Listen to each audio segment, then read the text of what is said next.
भागवतम की जय, शिल प्रभुपाद की जय, गुरु महाराज की जय, अनंत कोटि वैष्णव वृंद की जय। तो आज हम करेंगे स्कंद 2 अध्याय 4 और श्लोक संख्या 22 से। सृष्टि प्रक्रम है जिसमें कि शुकदेव गोस्वामी जिनसे परीक्षित महाराज ने पूछा कि उन कृष्ण से सब कुछ कैसे निकला, आप मुझे ये बताइए। तो बताने से पहले वो क्या कर रहे हैं, भगवान की स्तुति कर रहे हैं, भगवान कृष्ण की स्तुति कर रहे हैं, भगवान की विशेषताएं बता रहे हैं, भगवान की शक्तियां बता रहे हैं और भगवान की कृपा और करुणा हम तक कैसे आती है वो बता रहे हैं। तो बहुत ही सुंदर पिछले श्लोकों में हमने समझने का प्रयास किया कि कैसे भगवान को प्रणाम करना चाहिए। तो ये भी उन्हीं में से एक श्लोक है, श्लोक संख्या 22।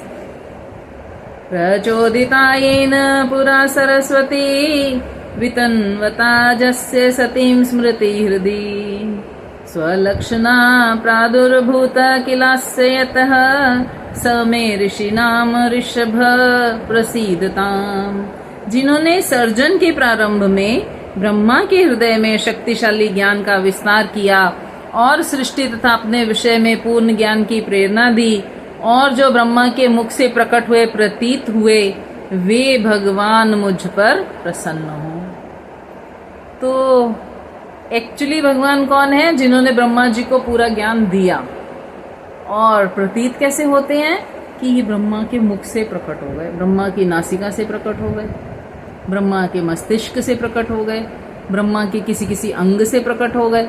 तो हमें क्या लग रहा है कि ब्रह्मा जी से भगवान प्रकट हो रहे हैं, ब्रह्मा जी सृष्टि करता है, परंतु एक्चुअली भगवान ने ब्रह्मा जी को प्रकट किया और फिर उनके हृदय में वो ज्ञान दिया जिससे कि ये सृष्टि की रचना और कैसे ये रचयिता को मिलेगी, उस दोनों चीजों का वर्णन यहाँ किया गया। तो सबसे महत्वपूर्ण बात क्या है, जब कोई किसी चीज की रचना करता है तो उसकी यूटिलिटी उसको पता होती है। जैसे मान लो बल्ब का आविष्कार किया गया, तो आविष्कारकर्ता ने क्या आविष्कार किया कि एक ऐसा गोला जिसमें से लाइट निकल सकती है जब हम उसको एक इलेक्ट्रिसिटी वायर से जोड़ दें, है ना। तो उसने इस चीज पे रिसर्च करी और फिर अंततोगत्वा एक ऐसा गोला बना दिया और हम उस बल्ब को यूज कर रहे हैं। तो हम उसमें से क्या लेते हैं? प्रकाश लेते हैं। परंतु यदि यूटिलिटी कर्ता को यही ना पता हो, बनाने वाले को उसकी यूटिलिटी ना पता हो, बना तो दिया पर इसका फायदा क्या है पता नहीं, ऐसा कभी हो सकता है? नहीं। तो भगवान जो बनाने वाले हैं उन्होंने ब्रह्मा जी को बताया कि मैंने ये सृष्टि क्यों बनाई। अब आगे आने वाले श्लोकों में ब्रह्मा जी बताएंगे कि भगवान ने ये बताया सृष्टि क्यों बनी, ताकि वो जीवात्माएं जो मुझसे अलग भोग करना चाहती हैं वो मुझे भूल जाएं और भोग कर पाएं। तो जीव भूली भगवान भूली सही जीव, है ना। जो जीव भगवान को भूल गए हैं वो इस सृष्टि में आकर अपना भोग भोगेंगे और फिर अंततोगत्वा जब इन नीरस भोगों से उब जाएंगे तो सोचेंगे सरस भोग कहाँ है ना। रसो वैसा तो भगवान है, तो फिर वो भगवान की तरफ मुड़ेंगे और फिर वो मुझ तक वापस आने का प्रयास करेंगे। तो अनादि बहिर्मुख जीव भोग वांछा करे, है ना। कृष्ण भूली सही जीव, कृष्ण भूली सही जीव भोग वांछा करे और माया मारे झपोटिया।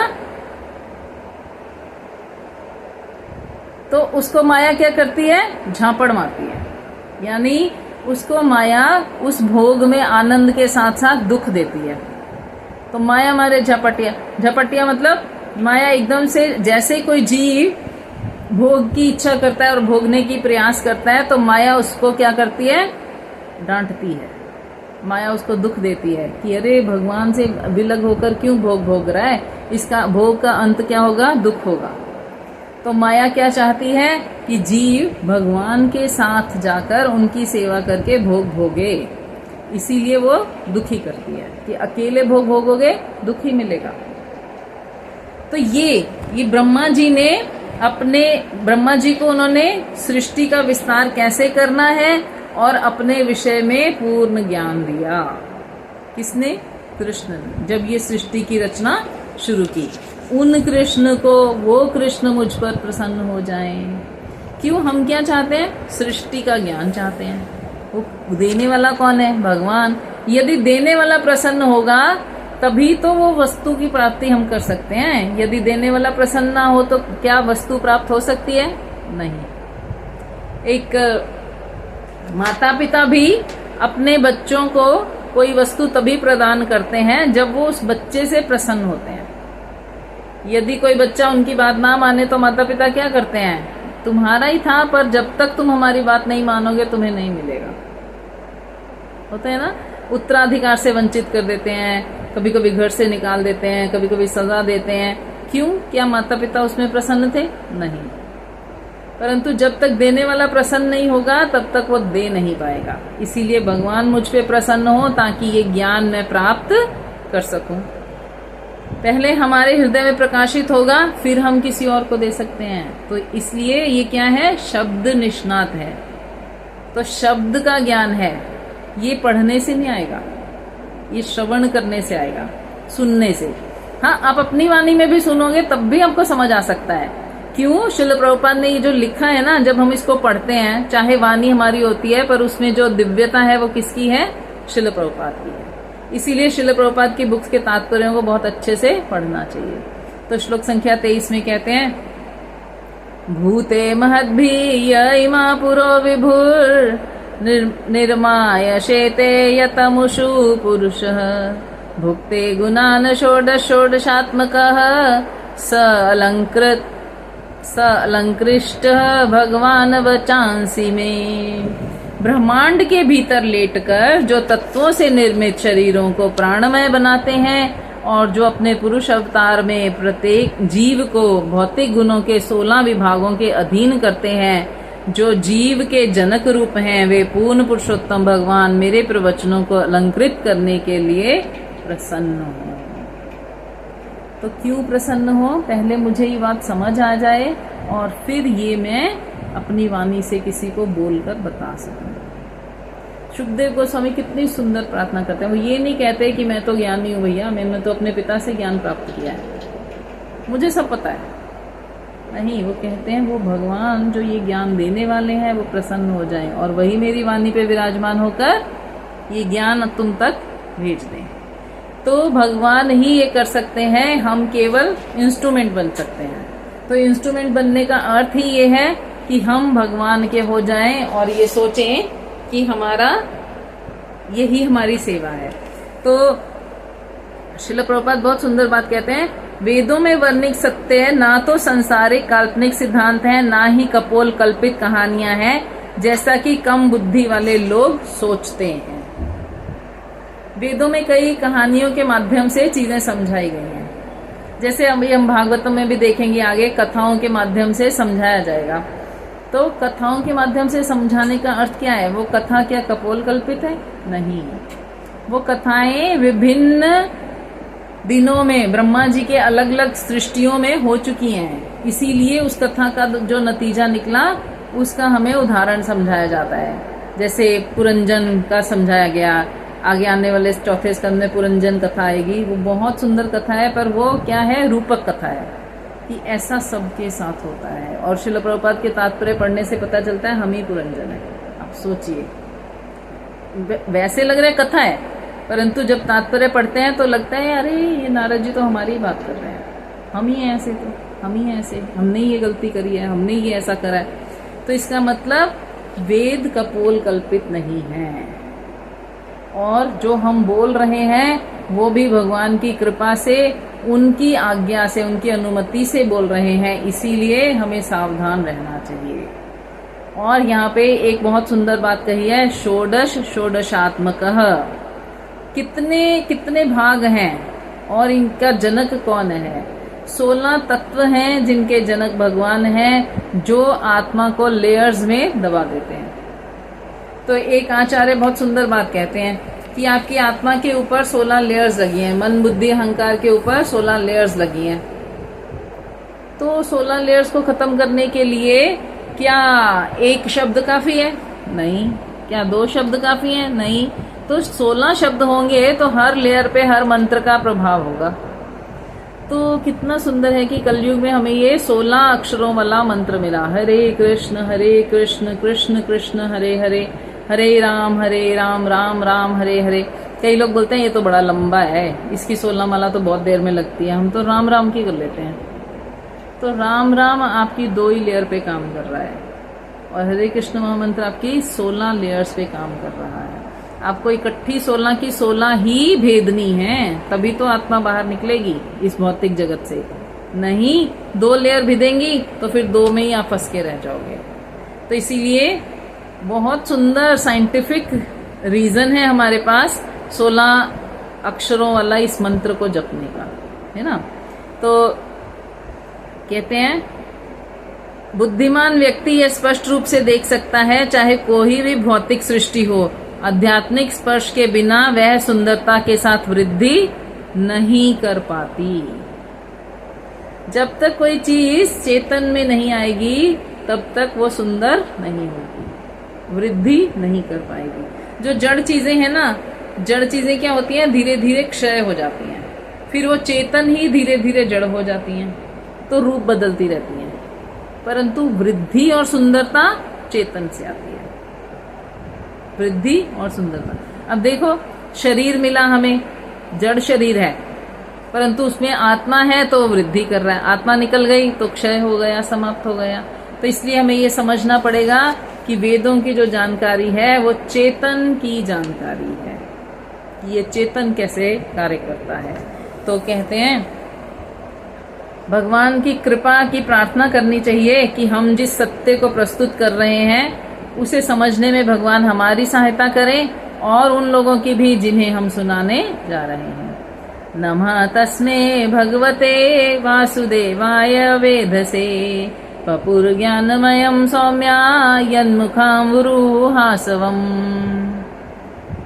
मैं वासुदेव के अवतार श्रील व्यास देव को सादर नमस्कार करता हूँ, जिन्होंने वैदिक शास्त्रों का संकलन किया है। शुद्ध भक्तगण भगवान के कमल सदृश मुख से टपकते हुए अमृत उपमम दिव्य ज्ञान का पान करते हैं। तो जब तक आप अपने गुरु को प्रणाम नहीं करोगे, जब तक गुरु से कृपा नहीं मांगोगे, भगवान की कृपा आप तक पहुंचेगी नहीं। एक बहुत सुंदर वो है, हम सब ने पाइपलाइन देखी ना, पाइपलाइन होती है, पानी आ रहा है पीछे से पाइप के माध्यम से, पर अगर बीच में जॉइंट ना हो, जॉइंट चला जाए तो क्या होगा, पानी वहीं फैल जाएगा, वो हम तक पहुंचेगा नहीं, है ना। इसी प्रकार गुरु क्या है, जॉइंट है। गुरु क्या है, जॉइंट है। जो ज्ञान भगवान से आ रहा है वो उसको एज इट इज मोड़ देते हैं हमारी तरफ को। जिस भी तरफ हम हैं वो पाइप का वही मोल्ड बन जाते हैं और वो ज्ञान हम तक एज इट इज पहुंच जाता है। और अगर गुरु बीच में नहीं होंगे तो ज्ञान स्पिल हो जाएगा, फैल जाएगा और उसमें कई चीजों का मिश्रण हो जाएगा और हम तक वो पहुंच ही नहीं पाएगा। तो इसीलिए हम उनको प्रणाम करते हैं जिनकी कृपा से, यानी कि व्यासदेव को प्रणाम करता हूँ। सुखदेव गोस्वामी कह रहे हैं मैं उन व्यासदेव को प्रणाम करता हूँ जिनके मुख से अमृत की तरह ये कथा टपकी, ये ज्ञान टपका, है ना। और श्रोतागण क्या करते हैं, उनको सुनकर आनंदित होते हैं। तो यहाँ पे श्रील प्रभुपाद बहुत सुंदर बात कहते हैं, दिव्य ज्ञान के क्रमिक विकास द्वारा मनुष्य संगीत तथा नृत्य की उस दिव्य कला को प्राप्त कर सकता है जिसे भगवान ने अपनी रासलीला के समय प्रदर्शित किया। तो श्रील प्रभुपाद बहुत बार ये बात बोलते हैं कि बहुत सारे लोग क्या करते हैं, ये सब सृष्टि प्रक्रम को छोड़ देते हैं, सुनना नहीं चाहते, बोलते हैं डिफिकल्ट है, समझ नहीं आता, इसका फायदा क्या है। तो श्रील प्रभुपाद कहते हैं इसी का सबसे बड़ा बेनिफिट है। जब तक हम सृष्टि प्रक्रम को बार बार नहीं सुनेंगे, समझेंगे, तब तक हमारी निष्ठा कृष्ण में स्थित नहीं होगी। और अगर हम भाव से कृष्ण को ग्रहण भी कर लेंगे तो भाव कल को बदल जाएगा, क्योंकि ज्ञान के बिना भाव स्थायी नहीं होगा। और अगर आपका ज्ञान स्थायी हो गया तो भाव भी स्थायी हो जाएगा। तो भाव के स्थायी होने के लिए हमें सृष्टि प्रक्रम को बार बार समझना, पढ़ना, बार बार बोलना चाहिए, चाहे समझ ना आए, परंतु वो आपके ऊपर काम करेगा। जैसे डॉक्टर एक प्रिस्क्रिप्शन लिख के दे देते हैं, हम उस गोली का नाम पढ़ते हैं, हमें समझ नहीं आता, फिर हम पूछते हैं डॉक्टर साहब ये किस लिए है, ये पेन किलर है कि ये एलर्जी के लिए है कि ये गैस की गोली है, किस लिए है ये? डॉक्टर बोलते हैं बस आप ये सुबह शाम ले लो, ये दोपहर ले लो, ये रात को ले लो, तुम्हारा जो बीमारी है वो ठीक हो जाएगी। अगर हम सोचें बिना समझ आए तो हम नहीं खाएंगे, तो क्या हम बीमारी से ठीक हो जाएंगे? नहीं। तो गुरु महाराज कहते थे जो दवाई है उसमें आपके रोग को शमन करने की क्षमता है। तो आप बेस्ट डॉक्टर के पास जाओ, उनको बताओ मेरी ये बीमारी है, तो डॉक्टर आपको प्रिस्क्रिप्शन लिख के देगा, उसको एज इट इज फॉलो करो, आपकी बीमारी दूर हो जाएगी।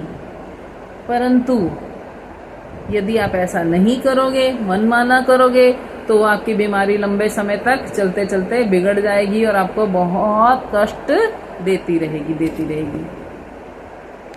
तो इस प्रकार क्या हो जाएगा, आपका जो कार्य है वो सिद्ध नहीं हो पाएगा। इसी प्रकार आध्यात्मिक जीवन में भी आपको क्या करना है,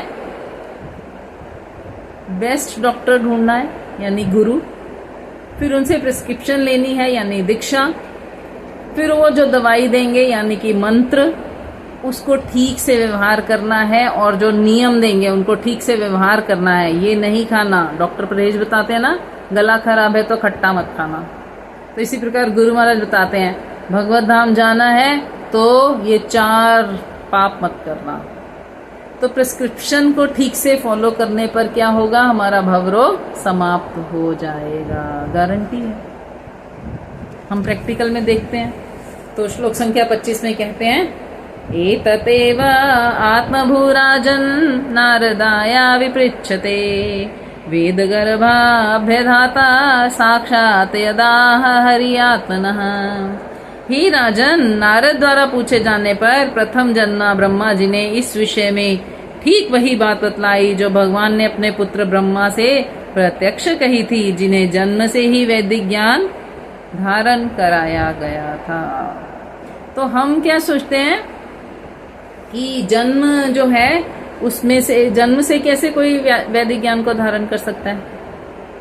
जन्म के समय तो बालक की आयु इतनी कम, मतलब इतनी समझ इतनी कम है, वो बात को समझता ही नहीं है, तो वैदिक ज्ञान कैसे धारण कर लेगा?